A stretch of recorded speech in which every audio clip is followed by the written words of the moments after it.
আমার মতে একজন ফজি ওয়াইফের সবথেকে বড় স্যাক্রিফাইস হলো লাইফে তার হাজবেন্ডকে ছাড়া জীবনটা কাটানো।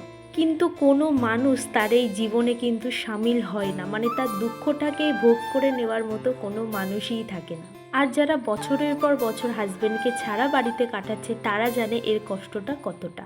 আমিও এর ব্যতিক্রমী নই, তবে হাজবেন্ডের সাথেই আমি বিয়ের পর পরে এখানে চলে এসেছি, তাই আমার অপেক্ষাটা কিছুটা হলেও কম। এখানকার খাদ্যাভ্যাস, জীবনযাত্রা, পরিবেশ সব কিছুই আলাদা, তবুও নিজেকে মানিয়ে আমি নিয়েছি। আর এই মানিয়ে নেওয়ার জন্য আমার কয়েক মাস টাইম লেগে গেছে। আর এখানে আসার পর আমি একটা জিনিস খুব ভালো করে শিখে গেছি, সেটা হচ্ছে নিজের প্রতি কেয়ারিং। যে আমি বাড়ি 9টার আগে ঘুম থেকে উঠতাম না, সেই আমি 5:30 6টায় ঘুম থেকে উঠে নিজের কেয়ারিংয়ের জন্য এক্সারসাইজ শুরু করে দিয়েছি। কারণ এখানে খাওয়া, ঘুম আর ঘরের কাজ ছাড়া আর এক্সট্রা কোনো কাজ নেই। ভিডিওটা তোমাদের ভালো লাগলে অবশ্যই আমার পাশে থেকো। চলো, বাই।